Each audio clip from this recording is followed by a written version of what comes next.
Hey you guys, hi. It's me, Mary J. White, also known as Everyday Mary J.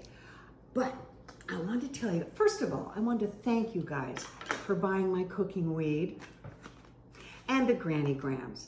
I really appreciate that because I am really trying to bring cannabis back to the people, right? I don't want a bunch of equipment. I want a plant, I want some butter, I want to make some edibles. You know what I mean? Simple. And it's the same with these beautiful Granny Grams. 4 in a little container, and they're infused with herbs and deliciousness. But more than anything, I want you guys to understand that we're doing this for you. This is for you.